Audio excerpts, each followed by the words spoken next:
Hi, good evening.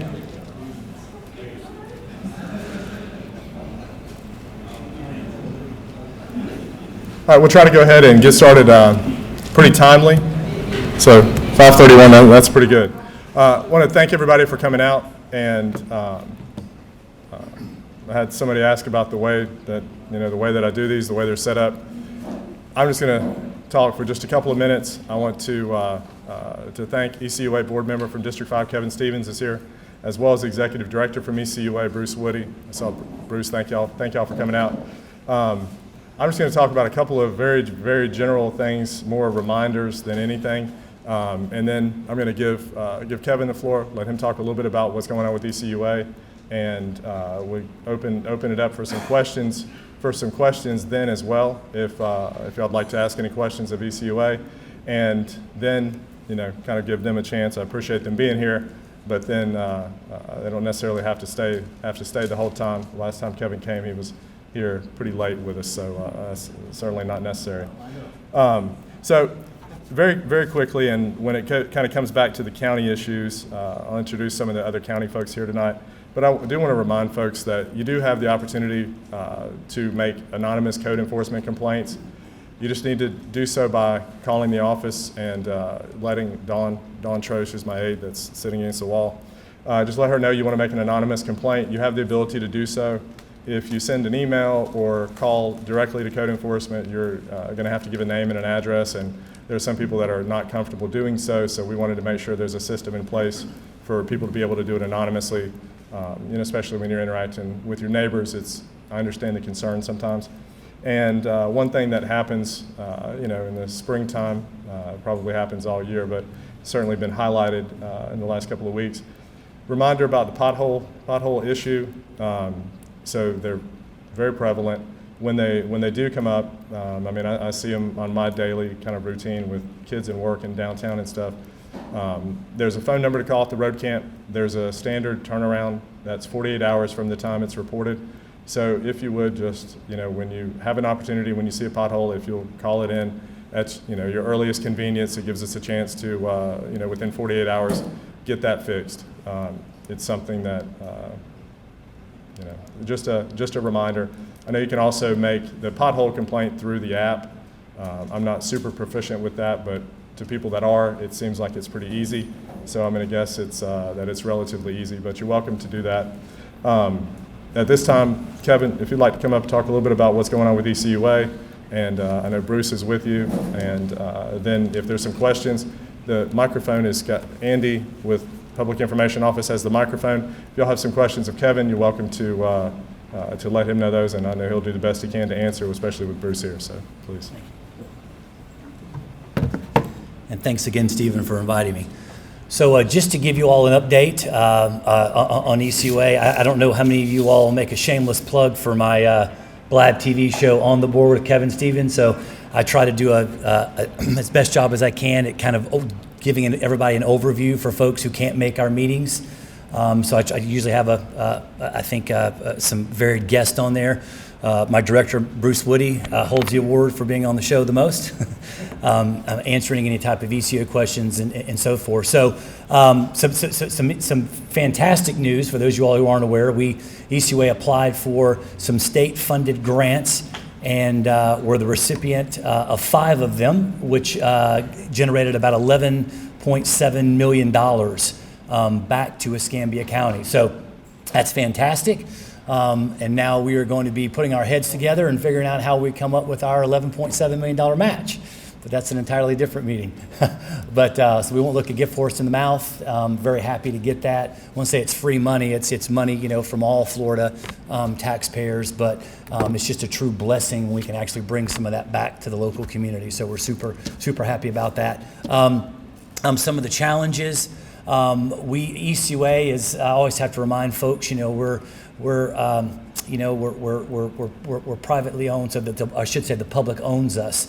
So we're a not-for-profit company, and just like residents and my residents and you all's residents, we experienced a massive increase in Florida Power and Light bill. So ECUA was not exempt from that. We actually, our power bill went up approximately $1.8 million. Yeah. So anyway, so we are definitely kind of feeling with that with some of the rate increases we had. We're trying to work on some budgetary creativity to figure that out. Again, we're still having some of the same challenges that the private sector is having with employment. So not only retaining our employees, but also advertising and soliciting additional employment. So again, we're us being in the public sector, we face the same challenges as the private sector. So we'll make a shameless plug. We're a great place to work. So if you have any friends, family, colleagues, we are hiring pretty much across the board. If you're a CDL driver, please email me directly. We could certainly lose some additional CDL drivers. And that's our challenge. And I know you all have probably experienced or got some emails from us where we were maybe a day late on the garbage pickup. And of course, we're picking that up like a day or so afterwards. And again, that's just part of the growing pains and part of our, again, just lack of staff. On being able to do that. So we're working every day to be a great place to work and to be employed and raise a family. But again, it doesn't come without its share of challenges. So again, growth, we're looking for growth opportunities. So anytime I meet with my director and staff, and we've got areas where we're doing sewer expansions, I'm always looking at trying to see how I can wheel and deal and maybe solicit some additional neighborhoods around there to get some septic to sewer conversions for those individuals that want it. So let me just be very clear. Everybody doesn't want septic sewer conversions in my district. I always joke with Bruce. I say I'm the tale of two cities, my friend, because I've got folks in my neck of the woods who 40, 50 acres and their septic tanks are working just fine. I've got some folks a little bit more south. I always say Kingsfield and south, that 9 Mile Road area. That's probably where I get a majority of my calls asking me, Mr. Stevens, when are we going to get sewer? When are we going to get sewer and so forth? So we're working on it, like I said, every single day. And anytime we can get creative and we know where we can sometimes, there's opportunities to kind of co-op with the county, we try to do that as best we can. So that's pretty much the, like I said, it's pretty much the State of the Union. Would love to see you all join us at some of our upcoming ECUA meetings. You got any questions, comments, concerns? Easy to get a hold of.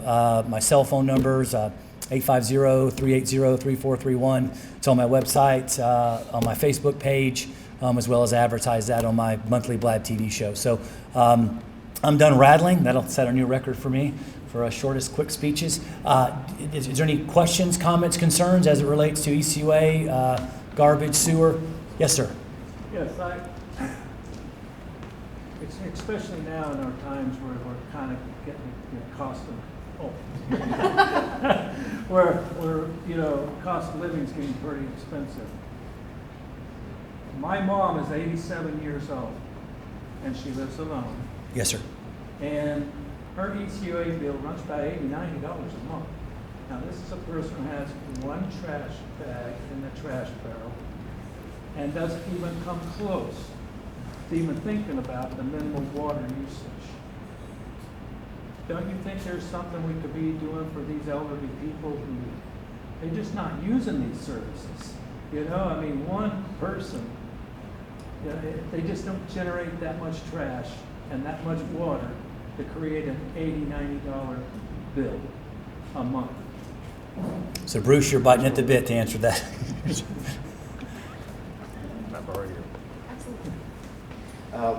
For anybody who's in that kind of situation and you're a senior, we have a senior rate for trash collection. We'll swap out the big old large container for a proportionally smaller one, and the rate likewise is proportionally smaller. So that's a great opportunity. Water and sewer consumption, that's based on actual consumption. So I'm assuming she's using less water than her water bill should be lower than for neighbors, but that's a good option if you would like to get a smaller can and you're a senior. You can do so. Right. Thank you. And sir, I would like to add to what Mr. Woody said. Also, something else that a lot of our senior folks and maybe disabled individuals aren't aware of. We also have the service where we can actually go, pick your trash can up, drag it out by the street, for you, take it out by the streets, maybe for your elderly mother, perhaps, if she's not able to do that on her own, and then, of course, take it back. So that's a service that I'm not sure, we may not do the best job at advertising that sometimes, but that is a service that we do offer for some of our seniors as well as some of our disabled individuals, and that comes in pretty handy because, as you know, those trash cans, whether they got wheels on them or not, can get kind of heavy. So please reach out to us, and we'd be happy to provide that service free of charge to your mother. In the back, yes, sir. I don't know if you guys are aware of the new vehicles that you guys have are leaking oil all up and down our brand new street. Every house. So you're talking about hydraulic fluid and whatnot, or just, okay. So if you would, I mean, and like I said, I'm going to put this out after the meeting as well, but if you could email me that, I always tell folks to send me some pictures. It's really great.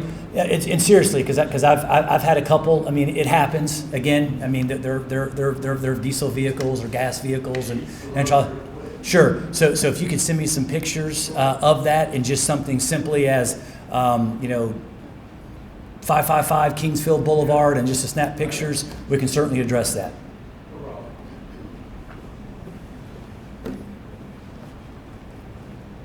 Got a couple questions.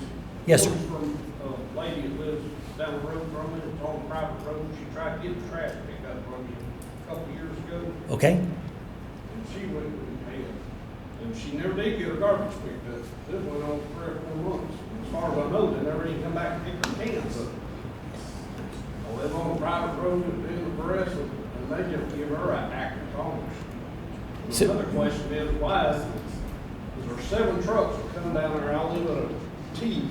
Why is there 7 garbage trucks come down every Tuesday morning and pick up 5 people's garbage?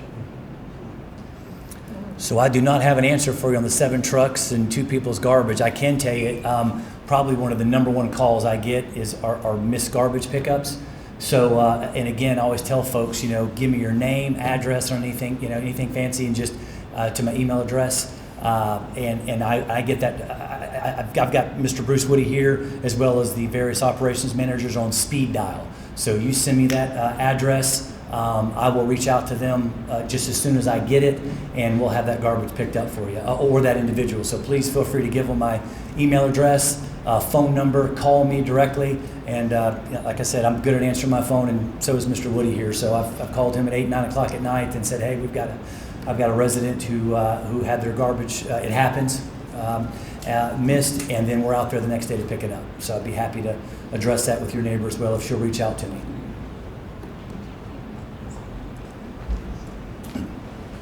I've got a question about recycling. What, does it make money? Does it save you guys money with not having to utilize extra landfill space? Well, I mean, I don't think it's a significant money maker. I look at my balance sheets and P&Ls and financials. We're not losing money on it. Bruce could correct me on that if I'm wrong, but certainly a service that a lot of our residents like. In general, recycling is not a money maker at all. It's a good month if we're breaking even. The markets are actually quite high, usually high right now. That's usually not the case, but no, it's not a money maker. But what it does is it avoids us having to have a cost of the landfill. So there's a twofold benefit. For the county, it helps their airspace lasts longer, so we're not consuming space, which is extremely expensive. It's a valuable resource. And then number 2, by recycling, it's the right thing to do, regardless of whether it makes money or not. And so that's an important environmental consideration. And so it's a program that we'll continue to offer and provide. It's widely popular as well. We have wonderful participation when it's strictly voluntary. Of course, we certainly appreciate everybody's efforts. One thing I would advocate for, if you do participate in our recycling program, is to be well aware of the problem we have in some areas regarding contamination. Some of our participants are better about truly separating recyclables from the trash. A couple of areas of town, that's less so. More contamination in terms of trash that should be in the recycling bin. The more that we have of that, then the higher the expense goes, and sometimes we have to reject loads altogether to contaminate. So if you're going to recycle, wonderful, please commit to it, and we'll keep things separate. If you're not really interested, give us a call, we can replace your recycling bin with another trash bin. That's what we prefer. I've got to follow up. Okay, yes, sir. Okay, the follow-up is, since there appears to be a benefit, especially on the utilization of the landfill, I walked a lot of neighborhoods just because I like to exercise. And I noticed some of the newer neighborhoods have the big stickies on there that tell you what you can and can't do. But I know my own can and as well as others, I don't see that. It seems like there maybe should be a greater effort. I don't know, maybe you guys can just have somebody that's all they do one day, when the cans are out, put the big sticker on there, and that would eliminate what this gentleman was talking about, that need for the, to do with the contamination issue. Well, it wouldn't do away with it, but it would greatly reduce it if some people do. I mean, like the guy on the side of the truck, the hose nose, well, that's great. Sure. And I know all about that, but there's a lot of other things that like styrofoam. When I walk by, even some of these cans that have the big label on them, I see it filled with styrofoam. I'm not sure that's getting out. Sure, Why can't styrofoam be recycled? Seems like it can be recycled everywhere else. What's the deal with us? I don't know. Bruce, I'm coming over to you on why we're not recycling styrofoam at our plant. I'm really not aware of any place that recycles. Why is it? Do you know why? I'm not putting you on the spot, I'm just trying to understand. It's an oil-based product. Okay. I know plastics are Sure. as well, but it's just most of the air product to it, it's just not a practical thing to do. It's not so much with the can, it's just not practical. But we could definitely do a better job at uniformly putting the stickers on there, so thank you for that. We'll certainly address that. We do advertise it in our commercials, infomercials, website, and so forth, mailers and so forth, but we could certainly do a better job at putting some stickers. It's great when you're ready to put stuff in the can, you got that big thing sitting right in front of your face telling you what you can, or should and shouldn't do. But without it, those without it, it seems like, and you say you're going to look into that, but more of that should be made. Yes, sir. Stick that on there. It would take all the 5 seconds if the trash can is out there. It's like, thank you. Yes, sir. Thank you.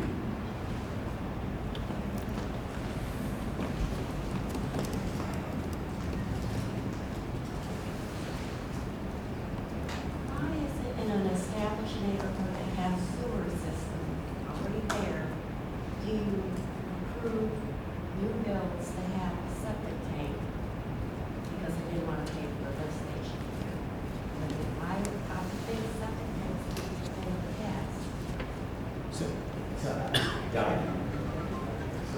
in a neighborhood that has established sewer, probably would be approved septic tank development in there. Well, I mean, typically, if you've got access to sewer, like you have clear access, then we're typically not issuing. Correct me if I'm wrong, but we're not issuing septic permits to install a new septic system where there's sewer available. In fact, we're actually doing the opposite. So, Well, no, there's one on Crooked Road Drive, they built, who did that, they built a new one, they, the cost of the lift station, whatever, now we're gonna each put out, it's right there, they're free. I'm going to use your bond at hearing. Crooked Oak Drive, is that what she said? Crooked Oak Drive, is that? I'll tell you that if you just please email me that, just email me that address.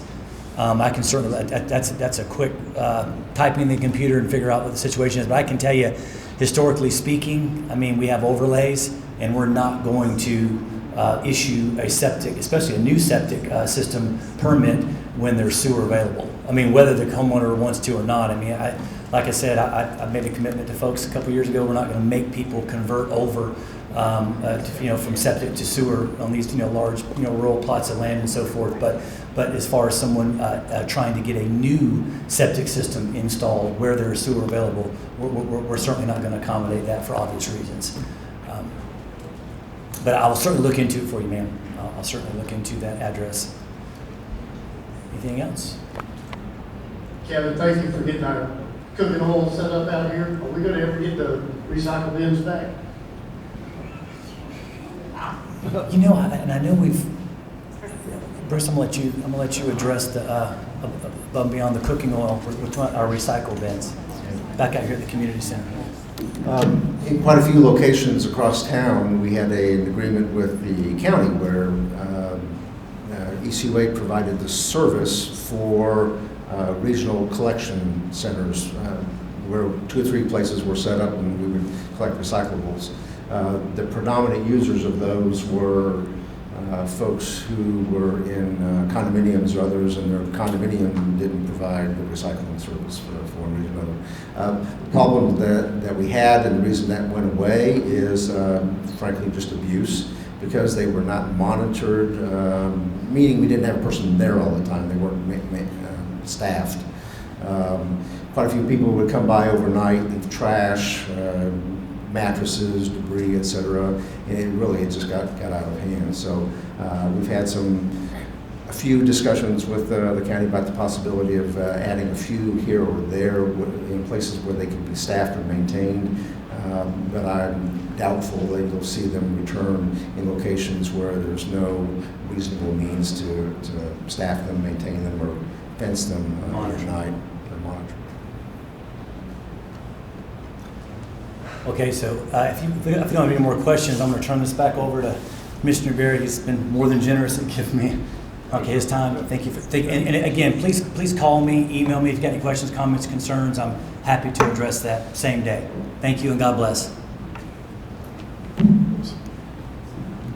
Excuse me. Thank you, Kevin. I appreciate that. I appreciate folks engaging with Mr. Stevens. Real quickly, and there are a handful of folks from the county here tonight. I'm not going to necessarily introduce everybody, but the folks that you might have the most interaction with or some familiarity with. Dawn Troche is my aide in my office. If you call 595-4950, it's going to be her that's going to answer the phone and respond with you. And County Administrator Wes Moreno is closest to me. And also want to recognize a multiple-term state representative, my friend Buzz Ritchie in the audience, and he raised a family not far from here, some classmates of mine in school, so it's nice to see Buzz. And that's right, go Tate.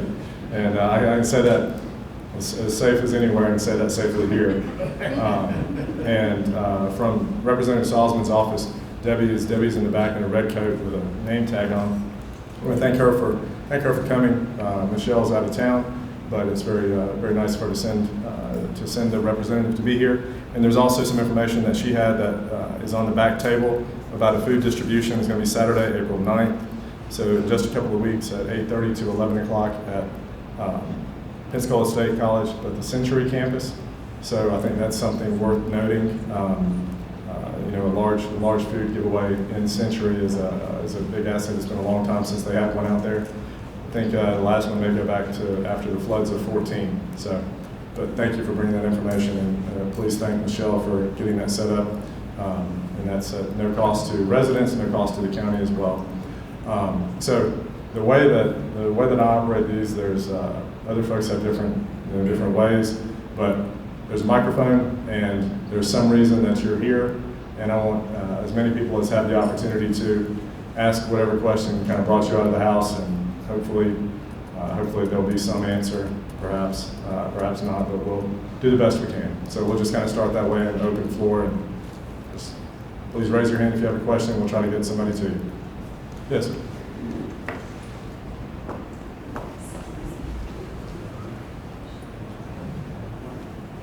I have 3 questions. I'm not sure that all of them this is the best forum for that. Okay. The one that I know that is good here, I'd like to read all 3 of them, and then maybe you can respond. The first one is Kim Strand at Kingsfield. For southbound trucks that are leaving that plant, large trucks, semi-tractor trailers, their GPSs show a route that turns them from Kim Strand on Kingsfield. And there's not sufficient room for them to do that without forcing car's vehicles stopped at a light on Kingsfield facing east. They have to back a line of traffic up so that truck can get around the corner. And I wonder who we can talk to that would have a no-turn lane for trucks, no entry on that point. Has caused considerable problems over the last few years for sure. Okay.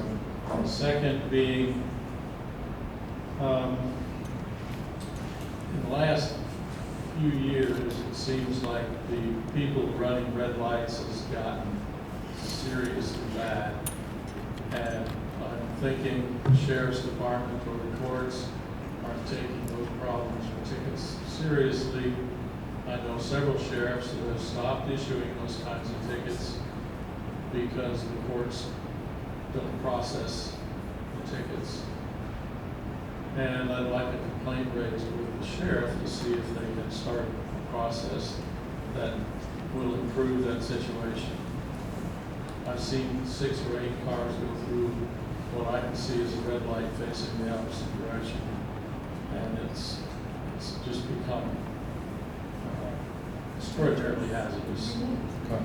The third item is the flood control structure on Kim's Strand between 10 Mile and Kingsfield seems to have, well, they've started construction, reconstruction, repairs to it, but they've stalled for some reason. Maybe the contractors abandoned the works, and I'm wondering if you can give us a status on that. All right, I'll start at the end. I don't know about them having stalled work. I know it sat there for months and months and months with nothing going on. I've been, as I live very close to there and drive by there multiple times per day. I've been pleased to have seen some progress in the last month or 6 weeks when there was none for so long. I hadn't noticed if they've left for a period of time. I hadn't noticed that. It hasn't been too long if they've been gone for a little bit because. Well, there's. It's on site. Yeah. Rob, you're welcome to give some feedback about that if you stand up. So 10 Mile Kingsfield, that's the civilization. No, the Willowbrook. The question's about Willowbrook. Yeah. Willowbrook Dam. So we're working on the clay core right now. We've got to have a pit designated for that. So we've just recently got in the material they're going to use. It's a specific material that they have for the clay core. It's a very, very low permeability, so it has to have a high clay content. It's very, very specific material. So we have that located. There's still something missing from that material sheet, pretty much stating exactly where it's from. We've got to have exactly where it's coming from. So one minor thing to update on that, we should be able to move for that. The contractor knows they got to get a move on. We've had talks about that. So this one is still underway as far as Willowbrook. It's going to be slightly different from before. It's going to have some more armoring around it, and that's due from the hurricane damage. We feel like we can do a little bit better right there. So with NRCS, which is the Natural Resource Conservation Service, they're helping kicking in some money. So we're very happy that they allowed us to come to them and say, hey, we're looking for some help with this dam. They're helping us out with some funding there. Now there's a match, so there's county funding involved as well. It's not obviously. I think we had to talk about free money, that one is coming along. So if you'll be just hang tight with us, that one's coming along. It'll be done soon. I know you looked for money from FEMA. Did they ever come through? FEMA's not putting anything on the bill. You can see there was basically one of them. So NRCS is putting in some money. We have to put some money in. FEMA's the same way. We have to get there's a share on that one as well. But NRCS is helping. That's one of the 6 projects that they partnered with. Okay. Thank you. Yes, sir.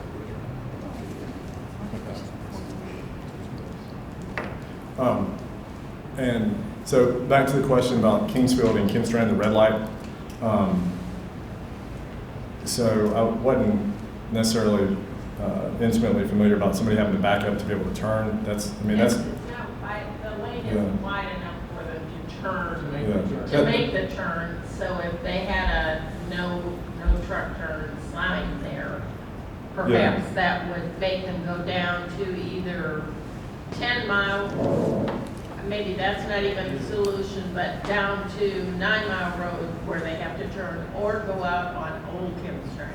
Yeah, those are the 9 Mile Road and Old Kim Strand are the two solutions. The county just spent a lot of money resurfacing Old Kim Strand Road, and that's, you know, I don't know that I want to make any changes to the way the configuration is at that intersection. Maybe the signage about no right turn for trucks. Although there's signage about Kingsfield Road not being a truck, we don't want that truck traffic on Kingsfield Road at all. If you're turning west on Kingsfield Road, the logical place that you're getting to is Highway 29. That's why we just spent you know, 7 figures resurfacing Old Kim Strand to have that traffic, that Highway 29 bound traffic, leave the plant and go west. And if they're not going west to 29, then they need to be going south to 9 Mile Road. That's something. Well, that's something that we've had multiple communications with leadership at Ascend about, and we will have some more. Apparently that's not, whatever we've done so far has not been effective enough. We had some issues when we were working on Old Kim Strand about doing the work out there a year and a half ago, and they were relatively helpful about interacting with some of their vendors and customers. So maybe I can be more successful in my advocacy for keeping them off of Kingsfield. So. Signage? That we have some signs on Kingsfield that say they're not supposed to go there. The administrator just mentioned to me that just what Gary said, that there is a GPS thing that says to turn on that road. I've never heard that before, but that's not good. That's not. I don't know how we source that, how we get to the source of that problem, but that's not. It's not a truck road, so they shouldn't be indicated to go that direction. But I'll do what I can to try to mitigate that. And the red light issue, I don't know, I wasn't aware that courts weren't processing running red light tickets. I certainly believe you. That's a little surprising that they choose what to enforce and what. It's a little surprising, but you know, if you've had sheriff's deputies tell you that they're not writing them because they're not being enforced, I certainly believe you, and we can have that conversation. I hadn't necessarily heard that either, but we'll try to talk about that. On the truck issue, some years ago, maybe 3 or 4 years ago, during the neighborhood meeting with Solution, I had raised that question, and they had promised to make that known to the people servicing now. And I think for a while it probably did help. I don't know if they're still doing that or not, or if the trucks are maybe coming from the sanitary fill process.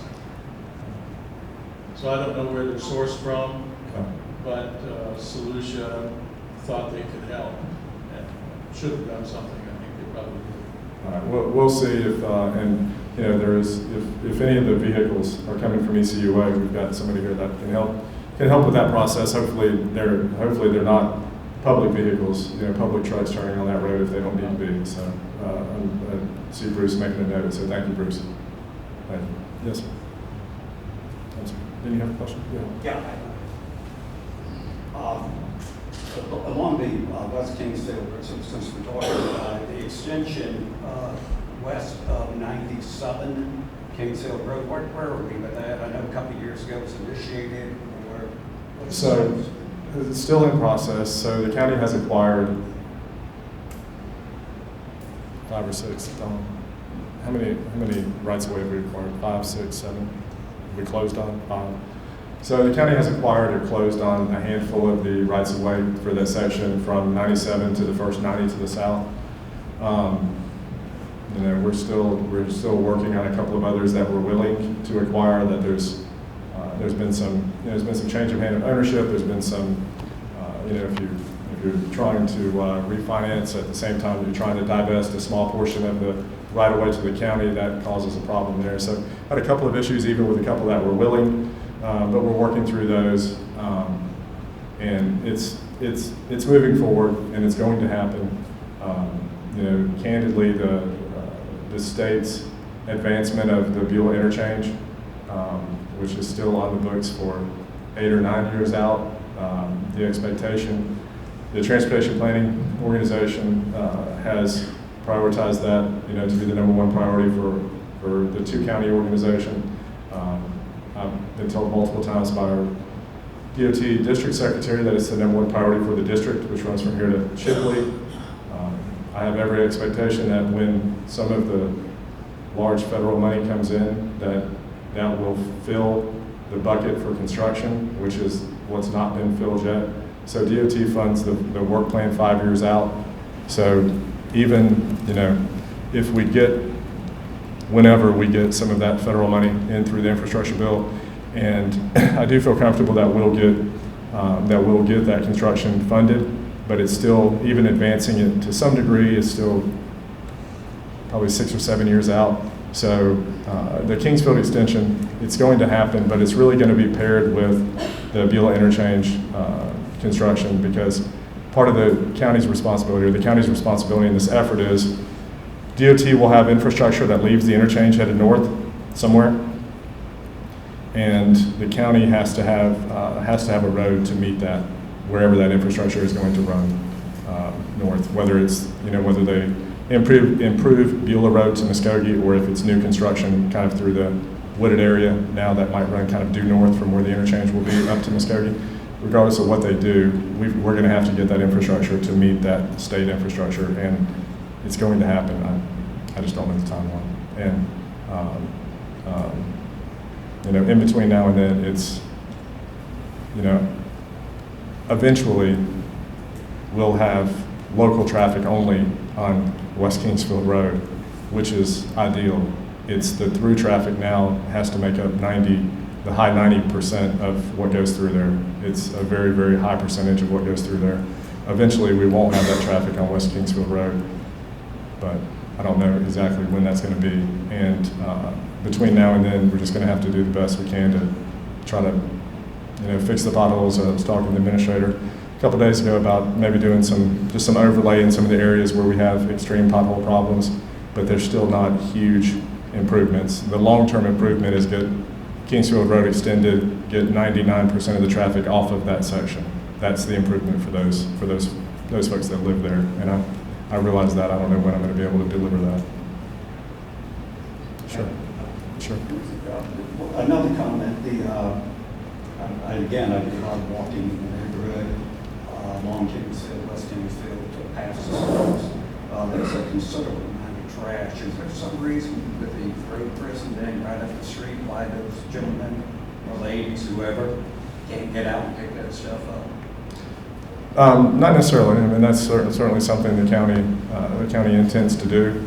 And we do have some dedicated units that are trash only. And if you'll just, I do live out here, so I drive around. I do drive around every day, but I don't get everywhere every day. So it will help if you, just kind of shoot an email or something and just say, hey, there's a bunch of trash on, Kingsfield between 297 and 97, or whatever section, and we can try to get some folks out there pretty quickly. I mean, obviously it is, as the crow flies, a mile or so from the road camp. So, we'll try to be as responsive as possible. And I've got one more comment. Okay. Last week, there was a lady who died at the corner of West Kingsfield and 97. And in fact, for whatever stupid reason, the sheriff's department would not let me walk. I literally was walking. And she said I had to go around or turn back. And I said, no, man. So I went north on 97A to get to the sidewalk to continue on walking West Kingsfield. Right. But when I came back, the stop sign, as you're traveling west on Kingsfield, when you get to 97, was down. It was down for almost 2 hours. And I called Dawn, she was out. I didn't leave a message. I called the sheriff's office and said, yes, the lady was very nice. And she said, well, we have that to be replaced. I said, man, you don't understand. It was about 1 o'clock. And I'm thinking, Tate High School getting out soon. Yeah. I said, there is no stop sign. I said, we had a traffic accident, a death, with the stop sign there, much less with it not being there. And anyway, I'm just throwing that out there because I was very disappointed in the lack of concern, no reflection on you. But the sheriff's office, I thought, wow, here I am calling. I mean, they had 2 highway patrol, they had 2 county people, all in their separate vehicles. I mean, I've lived out there for 30 years, and I've never seen, I'm sure it has been, but I've never seen it so tied up. Right. And then everybody left. And I'm thinking, why would you not have left a uniformed officer to make sure that people were coming to a stop as they're traveling, well, pardon me, as they're traveling east, as they're traveling east to go across the road, past the schools, what have you. So I don't know. I was really upset about that. They did put it up, but it was 2.5, 3 hours later. Yes, sir. Whatever had place. Yeah, I'm sorry to hear that. I wasn't necessarily aware of it. I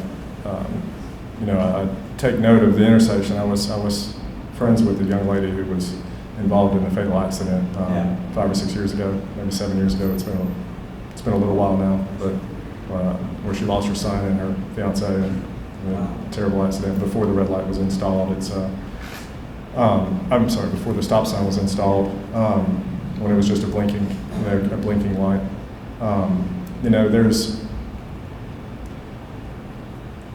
It's dangerous when you have vehicles at an intersection where one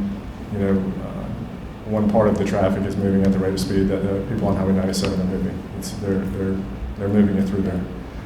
So that does create a lot of risk. It's one thing that we're doing in another area that's a little bit north of there, but it's a similar situation. It's where a road runs into Highway 29, and obviously there you've got folks on 29 moving at a high rate of speed, and we're installing kind of a warning flashing light a little bit in front of it, just to highlight, remind people, whatever you might say, that you are going to be, there's a stop coming up. You're going to have to stop, very soon. And maybe that's something that I need to look at with that intersection. Very much closer to here, we had a similar intersection. Nothing's the same, but a similar intersection with West Roberts and Pine Forest. And, starting almost 10 years ago, we, made some improvements to the intersection because there were, literally a couple of fatalities with, you had people moving at a high rate of speed.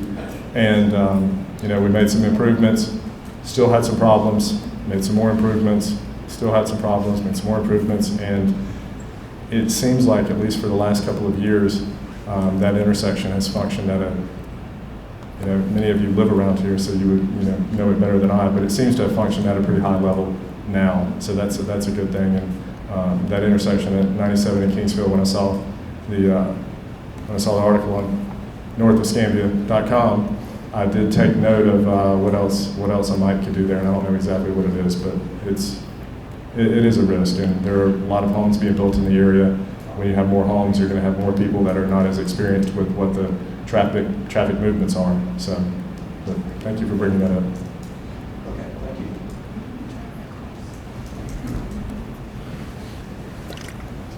I live in the North End. I live in Molino. Yes, ma'am. And I received a meeting notice for a borrow pit to be put in last year, March 21 of 21. And the staff findings at the time were the staff recommends denial of the conditional use as submitted due to the proximity to resident uses of the potential related conflicts, and it gave specifically criteria. That was a year ago. Last week, there was a meeting, and I went to attend, and it was canceled, and it said continued due to staff. Continued by staff, I think is what it said on the agenda. If it was already rejected once due to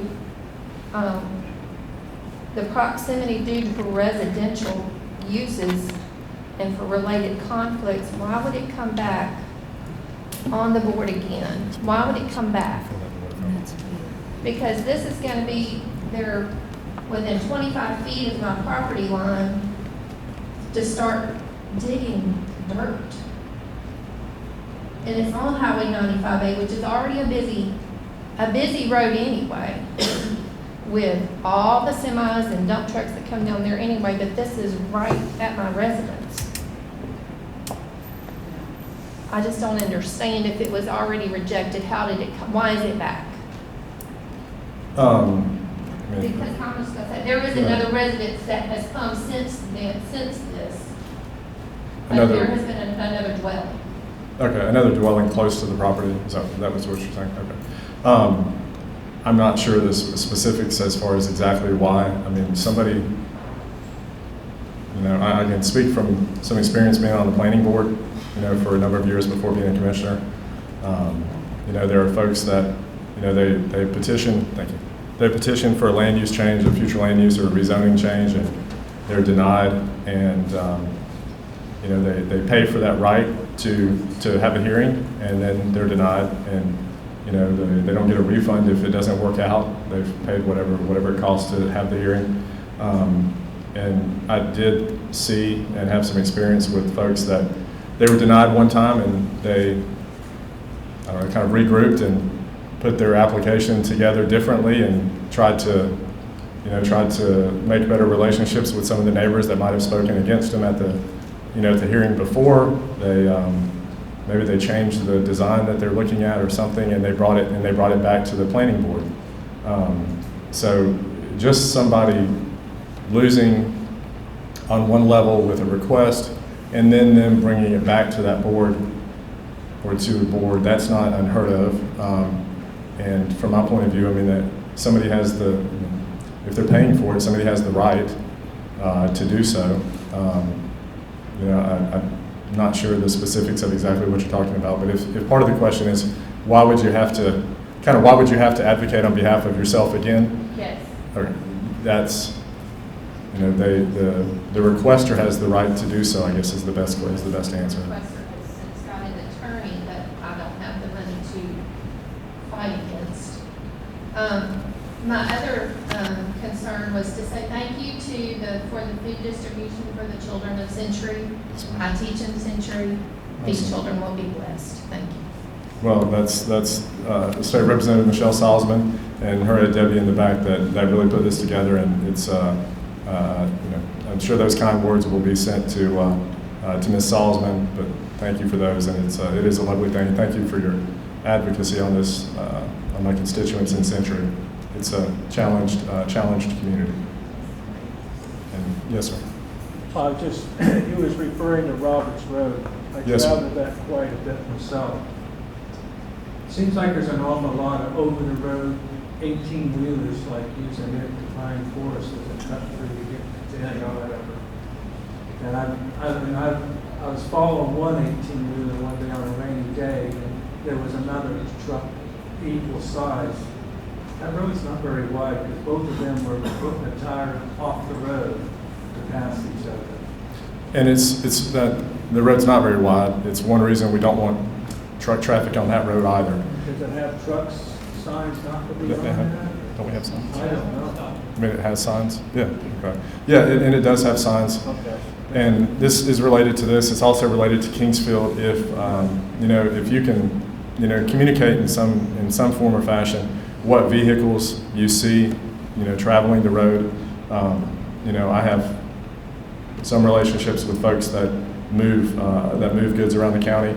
Other folks might have relationships with others, but we've been relatively successful making phone calls to the principals of those companies, reminding them that trucks are not intended to be on certain roads, trucks are not intended to be going over certain bridges, and that has helped some.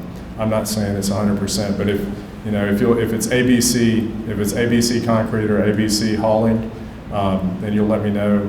If you'll just let me know the name of the company, through one way or another, we can figure out somebody to reach out to, and have been relatively successful with help and from those principals. But it is a narrow road, and it's not intended for that kind of traffic. Yes, sir. Stephen Barry, I got a solution for you. It sounds like we need to have the sheriff come to the next town hall, for you to have the next town hall in 2 to 3 months, so that we can also let the sheriff hear what we're trying to tell you, so you don't have to relay it to him, and we can talk firsthand. You can hear all the solutions and the issues that we have. As far as West Roberts Road, we can't tell Commerce to stay off of a certain road. You know that. You know you can't tell an 18-wheeler, an RV, and several other heavy traffic to stay off the road. Those companies pay taxes, and they're allowed to use those roads. The solution is to improve the road, resurface it, widen it. In other words, not another lane, but have wider shoulders. Just like the issue with Kingsfield Road. You can't tell the trucks to stay off of there. You got a Dollar General on one, you got 18-wheelers going to the school to drop off stuff. You got a lot of construction going on for the next several years. So you know that there's going to be 18-wheelers that have to use that. Now, do you know that 11 Mile Creek did not pass its safety? It got below a 50%. Do you know that the county's already done Band-Aids to repair it? You know which bridge I'm talking about, right? It's 11 Mile Creek, and there's a bridge on West Kingsfield Road that goes over it. There's an ECUA lift station just to the northeast corner. That bridge. Okay. That bridge, its ratings have gone way down, and now it's below 50%. And as you know, that is not a good place to be. Hopefully, I pray that we don't have a school bus go over that when it collapses. I've already talked to the county and know that it's had several Band-Aids repairs done to it. It's time, and it's already a narrow bridge in the first place, which has seen many, many accidents since you've been, this is your third term, so your third term, you've been, 12 years almost. We've had several accidents and nothing accomplished with West Kingsfield Road, nor that bridge. So it sounds like the solution is from the very far east of Kingsfield Road all the way past Highway 97 and Kingsfield Road. That needs to be addressed now. Don't even need to study it. You already know that it needs wider shoulders, it needs to be resurfaced, the paint needs to be put on there for traffic, reflectors, go on and on.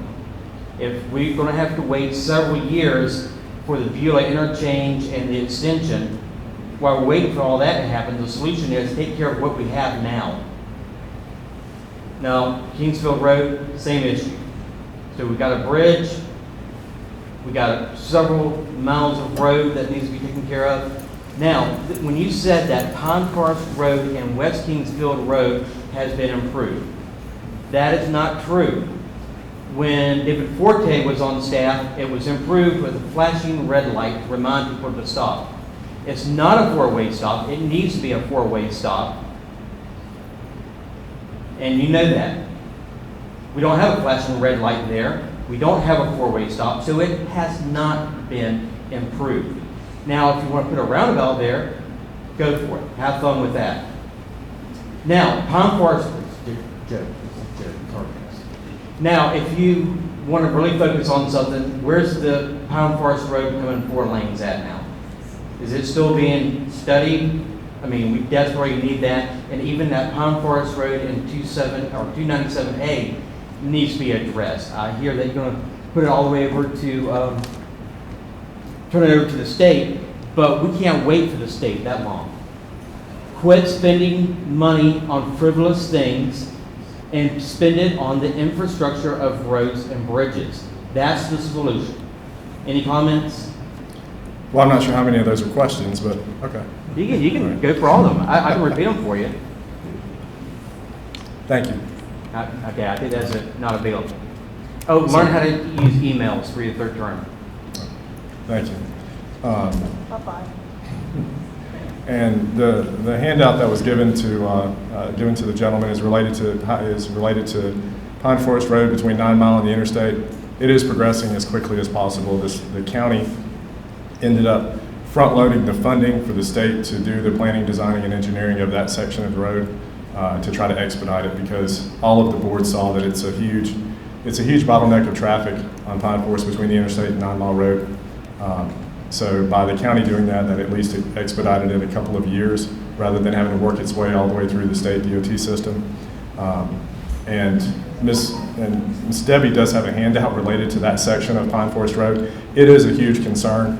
I have not seen the handout yet, but it's progressing through DOT system as quickly as possible, and it has unanimous support among the transportation planning organization.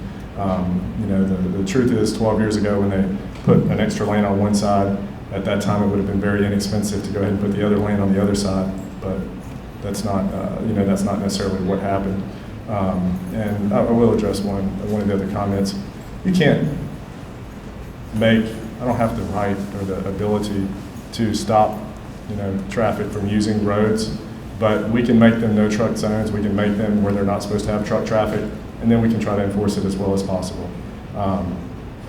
There are some of that traffic is going to be bound for a project that's on that road. If there's, just say West Roberts, at one time there was a new neighborhood going in, just a little bit west of Forest Ridge Estates. And when they were doing that neighborhood, some truck traffic would be bound for that project. I understand that. That's not the majority of traffic that's using the roads that shouldn't be on there, though.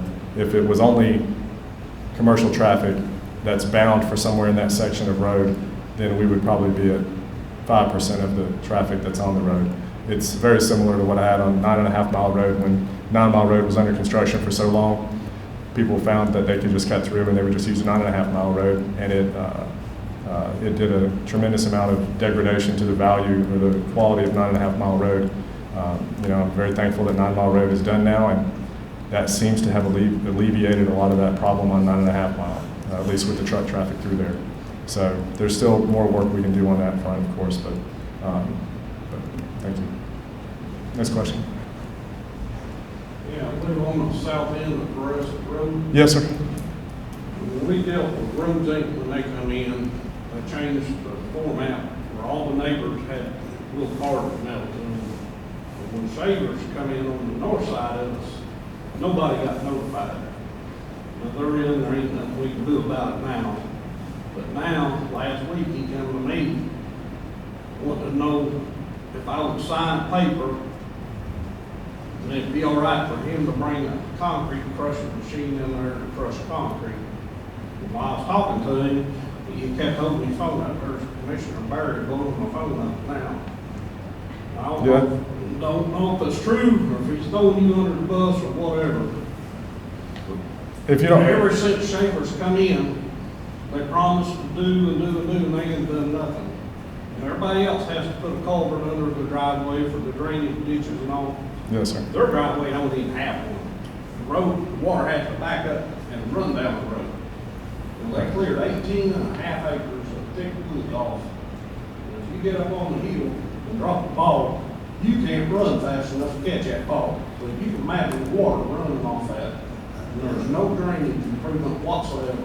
The county come out there twice last May to clean the culverts out, and they done a poor job. I went down after that, spent an hour and a half, and got over a yard and a half of sand that I could reach with a shovel. Well, And right now, the other side where it drains out is higher than what the actual culvert is, so it's backing up again. all right, Ron, and we can certainly get somebody out to work on the culverts again, and you and I have interacted enough over the years that I'm, I have been to your, as you've had me in your home, and I've been to your house a number of times, and I didn't know that you were having, honestly, I didn't know you were having problems with Shavers out there. I mean, these things are videotaped and such, so, I'm not sure that I might not get an email or a phone call from somebody saying that they didn't say that to you, because that wouldn't be true if that was said. So I'm gonna hope that was not said, but. Shavers has even had their people come out there at 4 o'clock in the morning and dump gallons and gallons of diesel. You want big piles out there and set the stuff on fire. 4 o'clock in the morning. Yeah, I don't think that's what they're supposed to do, and you can't waive the permit requirements for concrete crushing. I don't think concrete crushing facilities by having neighbors sign off on it. Something going on in May, this other. I'm hypothecating, Ron. Maybe what they're trying to do is get you to sign something that says you don't have an issue with it, and they'll try to present that when they go for their permit. That's possible. He told me if I signed it, he wouldn't have to go get a permit. Well, I did sign it, but he was willing to give me a load of blacktop, one load. He said, just do no more. Ron, he can't do no more than that. He needs to get out of business. Yeah, I'm not. Unfortunately, that's not any more true than the comment about me talking to him. So I'm not sure. But again, I'm gonna hope those things weren't said. But I believe you. I'm gonna hope it was a misunderstanding or Look at his something. driveway and see if he's got a culvert when you pull in there off. I mean, there's a ditch right there. And they always had a ditch on the side of the road before, because I push off it. Now, he wouldn't come out and do what I did. Okay. Now, it's just pretty much leveled out. All right. I'm not sure about the driveway issue. I haven't been down there since he's developed his stuff, but if there's issues with the culvert not being cleaned out properly, we can certainly address that. And like I said, before you spend an hour and a half out there doing it yourself, I wish you would have, said something to me. You've talked to me enough over the years. You've got my number. Well, you're still welcome to call me, and I will be happy to help for whatever value my advocacy has. So. And the blacktop edges down there when the storm pickup was, Yeah. there were bobcats and all that crap that broke the blacktop off the sides of the road. Okay. I'm just a dumb moron. Grover Robinson said, I ain't got a degree in engineering, but when I pour concrete, I pour a footer. Why don't they do that with blacktop? I'm not sure. That's unfortunate. My colleague would have said that. Next question. Yeah. Yes, sir. Commissioner, can you address the modifications to Cove Avenue Pond? I saw some guys working out there a couple of weeks ago. Just curious as to if it's progressing to increase the volume. Yeah, so I don't know exactly what they were out there doing at that time, but I know that we have a plan, and the wheels of government always turn slowly, and it seems as if they are turning more slowly than previously currently. But there will be some activity. There will be some dirt coming out of that pond within the next couple of months. I can't tell you exactly when, Bob, but there is a plan. I can tell you that. I can't tell you exactly when when somebody's going to start removing some material, but within the next couple of months. Is that being designed by in-house engineering or consultant? It was done by a consultant, I believe. Thank you.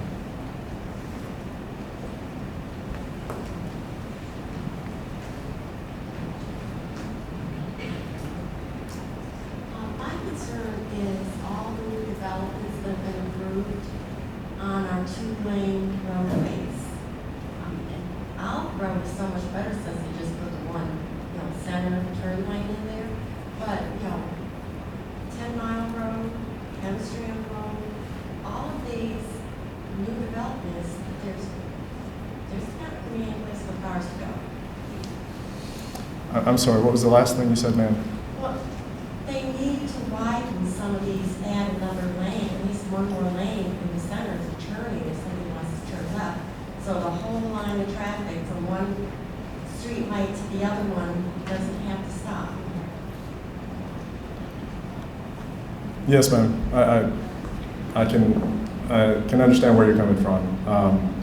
And I presume what you're talking about is the turn lane backs up so much it backs into to where the through traffic is, like. There is no turn lane. Okay. That's the problem, there's no turn lane. Okay. Plus now apartment buildings are going in, patio homes are going in, townhouses are going in. It's only one lane in each direction. So in some areas, there may be enough room to be able to add a lane. In some areas there are there are road width and right-of-way issues with how much right-of-way width we have. In the areas that it's backing up and that it's causing a tremendous problem, because if you don't have a turn lane at all, or if your turn lane is too short, then you have the turning lane traffic backing up everybody. I do understand what you're saying. And if we have the space in those areas to add another lane, we have done so in some areas. And if you might just kind of interact with me specifically about the turning movement that you're talking about, and I can try to see. My main question though is how are all these new developments being approved when the road is two-lane road? It seems like the developer of these new developments maybe we have to see about adding some space in roads, but. Yes, ma'am. I know that they have to do that sometimes. I'm a financial planner by trade. I'm not an engineer. I know there are formulas that go into it based on the traffic count and the impact of the development. If it's X number of houses, that's going to generate X number of new trips per day. Whatever those multiples are, there's some formula that goes into it. And that formula is then going to spit out whether this meets the guidelines for a 2-lane road. And again, not to misspeak, I believe there are some different definitions of 2-lane roads, whether they're arterial or collector, and I believe that's based on traffic counts or something. I see some people that have engineering degrees nodding their heads. So, I mean, all 2-lane roads aren't necessarily created equal. Some, if they don't have the traffic count, maybe they can accommodate a development easier than those that already have a lot of traffic count. That's supposed to go into the formula that spits out whether this works or whether it doesn't work. And I know in some instances when the new density didn't work with the traffic, then the developers had to put a turn lane in or they've had to put an additional lane in. But I'm happy to look at any of those specific areas. I mean, I live off Kim Strand, just in between Kingsfield and 10 Miles. So and my mom still lives where I grew up on Kingsfield Road, between Kim Strand and Pauline or 29. So I drive those areas, and I'll be happy to look at any specific area you can. Yes, sir. I'm just wondering if you're aware of the new drag strip called Cricket Ridge. That's where we all live. Oh, yeah? It's a drag strip every day. We all have cameras so we can video it all. No. Buses, I almost got hit by a bus today again. We've got an active petition for speed bumps in Cricket Ridge, right? Yes. All right. We have, if it would be helpful, we have an active petition for speed bumps in Cricket Ridge. I can get you in contact with who is the holder of the petitions, or the form. I thought all the forms were filled out already and turned in. We were told a couple of years ago it was already paid. So, and this is something that's changed within the last few years. With speed bumps or any kind of traffic calming devices going into an area, it used to have to be paid for by the residents that would be affected by the improvements. That's not the case anymore. The board doesn't do that. They're not tremendously expensive in the big scheme of things. I'm happy to put them in. We just installed some new ones in Kings Ridge. We just installed some new ones on Barno Lane out in Molino. I think we just put a couple in on River Annex Road over west of Jack's Branch. So it's I'm very very happy to do so. But from my understanding, and this doesn't go back too far, the petition that we have out for traffic calming in Cricket Ridge hasn't been returned. If you would. By your, I don't know, did you sign in the back? Did you sign in the sheet? Okay.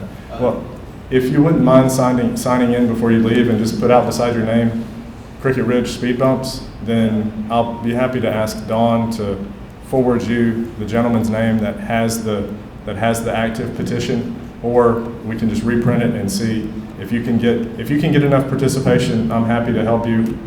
That's one reason. I mean, I say the downside, we want to resurface roads. So Cricket Ridge was resurfaced not too long ago, which is a good thing. I've been there 23 years, and I had a full 2 pages full when they said they only needed 11 signatures. Well, this was back then. Crockett Ridge is right next to Cricket Ridge. Crockett Road, yes, sir. Crockett got the speed bumps. Well, They misspelled it when they wrote it down or something. We were like, how can they do that? So Crockett did their own petition for whatever it's worth. I'm sorry? They didn't say anything about that. Well, Crockett did their own petition. That's why they got speed bumps. But no, you want to resurface areas, you want to resurface roads. 25 years ago, well, I say that when I was younger, almost 30 years ago, I lived in Cricket Ridge for a year. I'm very familiar with it and was happy to resurface the area a couple of years ago. If speed bumps is now needed, I apologize for not knowing. I knew it was needed because it's only been the last year or so that we got a petition out to one of your neighbors. But if that hasn't made its way to everybody, if you're willing to advocate on behalf of the neighborhood and get it done, if you'll get it back to us, we'll get it done as quickly as possible. Okay. Well. I would pitch in. I'll do it again. I don't care. All right. Well, you certainly don't have to pay for it, but if you'll help me get the names, then we'll be good to go. And I apologize about about your experience before. Thank you. Any other questions? Yes, sir.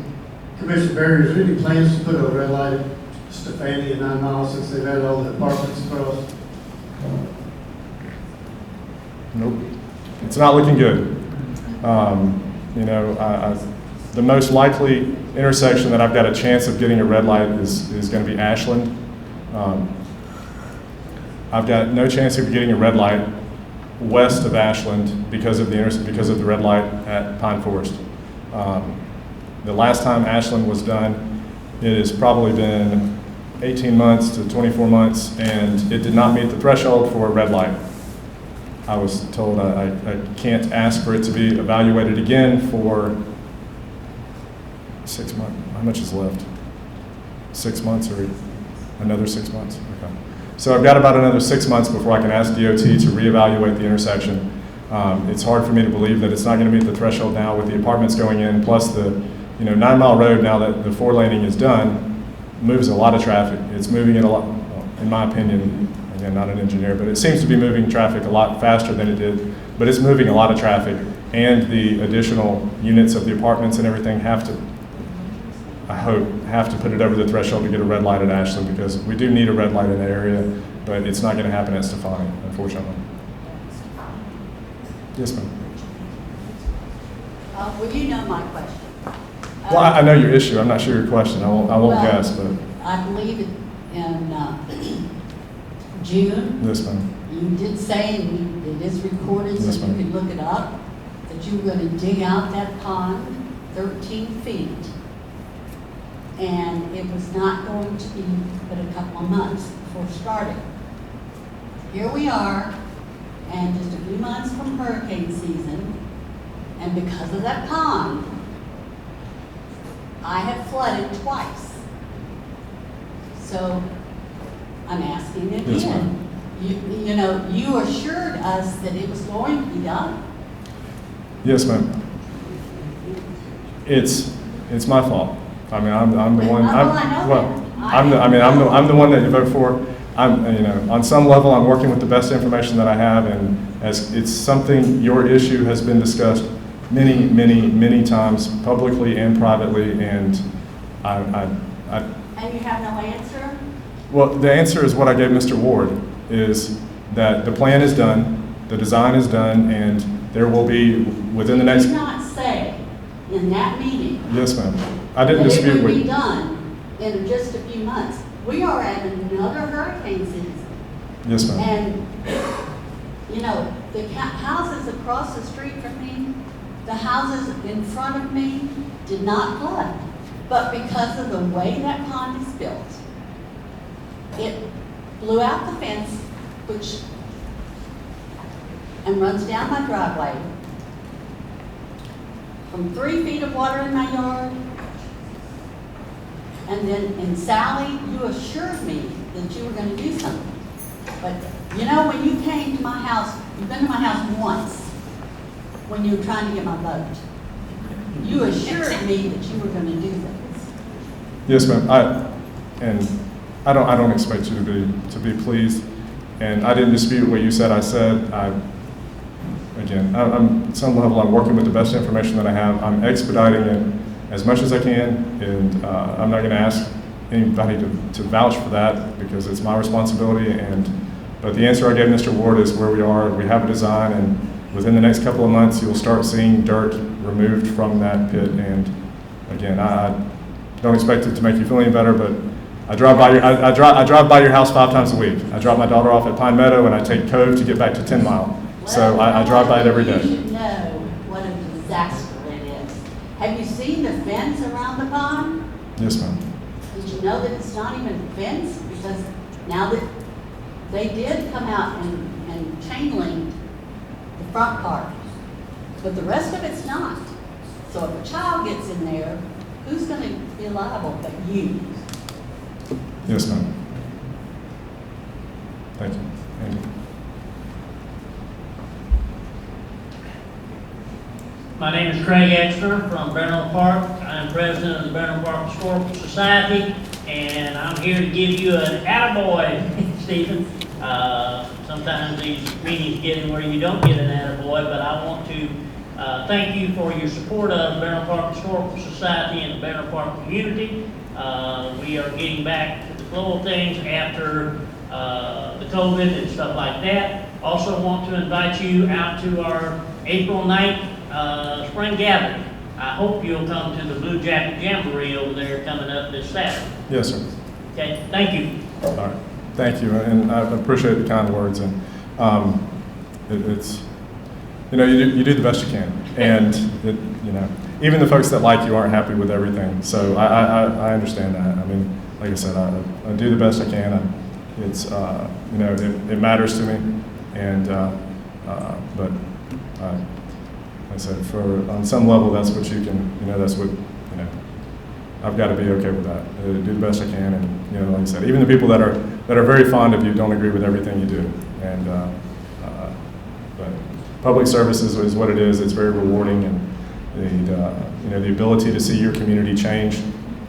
As I've you know, I've been in office 9 years, and you know, just on my daily commute, I can see a tremendous difference in the community that I drive in on a daily basis, and that's rewarding, and that's a good thing. I went up to Molina for opening day a couple weeks ago at the ballpark, and you know, to see, you know, some of the improvements in that area, you know, just the drive up and everything. It's good. I mean, there's always a lot more to be done, but thank you.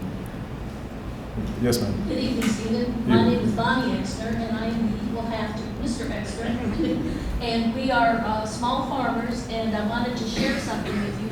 Out of Florida Farm and Family magazine on March and April, it says, tomorrow, which is March 22nd, celebrates National Ag Day, a time where citizens nationwide are encouraged to pay tribute to agricultural and value of farming in their communities.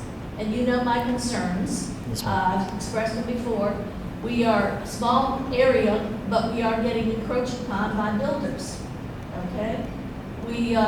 There's 94 houses, or 65 to 94 houses going out Gibson Road and 97.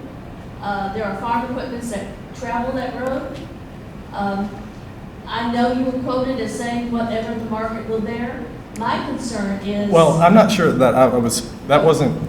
Okay. I mean, when I'm quoted by a person on Facebook, I'm not sure that that's Okay. exactly Well, did the you context of what was said. Did you say that, sir? Bonnie, I don't remember the exact context, Okay. but that would not have been the full answer to a question. That may have been a part of an answer. And when you're quoted by somebody on Facebook that's secondhand, I'm not sure that's exactly. Okay. Certainly Well, not the my concern context, is but. an equal balance. That's all we're asking Yes, ma'am. for the farmers that have been there for years. Agricultural land is out there. We need an equal balance. We know that people are moving from Pensacola out this way. Yes, ma'am. Same in Beulah. We don't want a Beulah. We want to maintain an equal balance between our farming country and our residential. 1 or 2 houses at a time, not 95. Can you help us? So, at some point in time, I expect the issue to come to the board. I don't know when, but at some point in time, I would expect the issue to come to the board. You know, part of having those hearings is not having a lot of discussion about it publicly prior to those. They're, you know, quasi-judicial, and you know, it's not a conversation that I've taken part in, and I probably won't say a whole lot until the board discusses it, until I can discuss it publicly with the board. That'll happen at some point in time. I don't know when the applications are going to come forward or when they're going to have their hearings, but I do expect the board will see it. So that development specifically, I wouldn't necessarily make any comments. I will say, just in general, the question about, you know, what the market will bear. I mean, that comes into play with a lot of discussions. I mean, that, you know, can be commercial development on, you know, on an area. I've gotten a lot of feedback about the developments on 9 Mile Road. On some level, when you have improvements like the state's done on 9 Mile Road, they've put, you know, $100 million into it. That's going to bring some developments that weren't there before because of that increased infrastructure. So, you know, some of that is going to happen because, you know, now there is a market for those developments because you can move traffic up and down the road. But, you know, in general, I did propose and push for a zoning category that would be in between 1 house per 2 acres and 1 house per 20 acres. I'm sorry, 2 houses per acre and 1 house per 20 acres. It didn't seem to me that not having any category in between that threshold, that's a multiple of 40. You know, if you were to take a parcel that's 20 acres that can have one house, now it can have two houses per 1 acre. Now it can accommodate 40 units. That's a huge ratio to go from this one step to the next. I thought it made sense to have something in between that's one house per 4 acres. I still think that makes sense to have that available, but that specific issue, I guess I'll just kind of hold my discussion until we talk about it as a board. But thank you. Yes, ma'am. How likely is it, or what is the process to get another traffic light in Century? I know we have one. Yes, ma'am. Where at exactly? Dawn.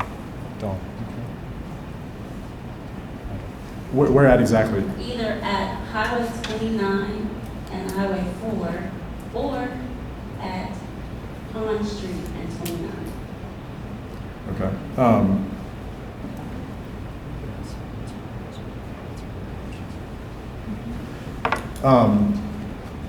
Somebody jotted that down, those two intersections. Okay. I'm happy to advocate or ask, with DOT. I do have, I believe both of those would be within the town limits. I do have a pretty healthy relationship with your current mayor, with Mayor Ben Boutwell. I have a good relationship.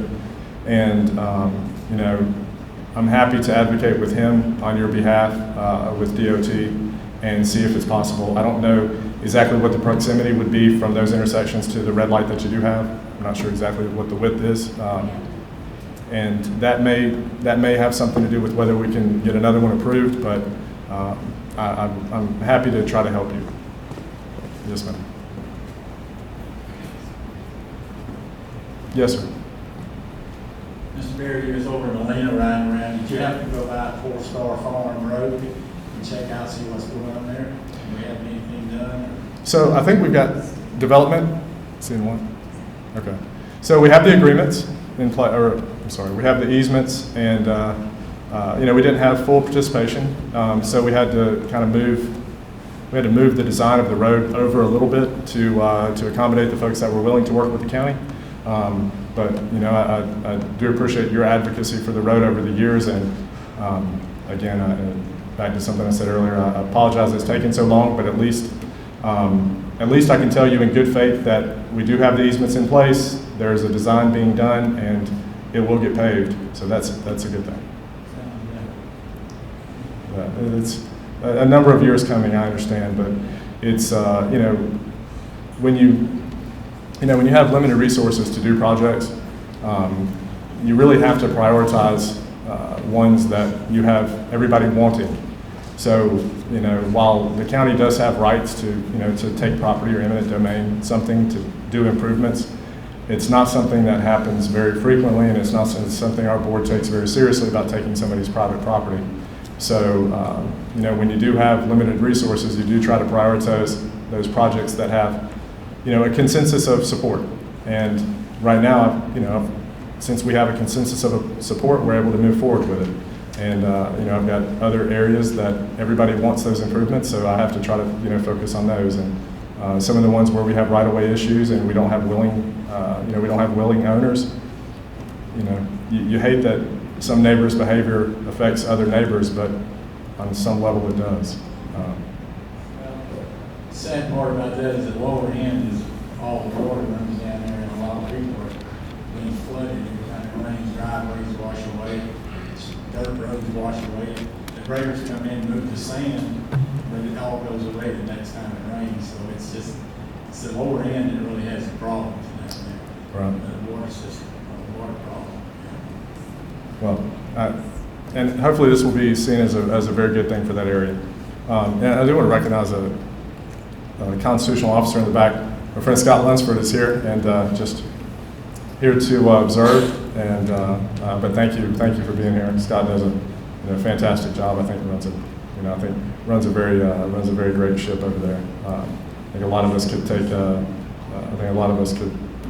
take a lot of examples about the way that he runs his office. But any other questions? Chris? Chris Fairman with Flood Defenders. More information, I didn't come up here today to give you any brief. I've been talking with NOAA, that's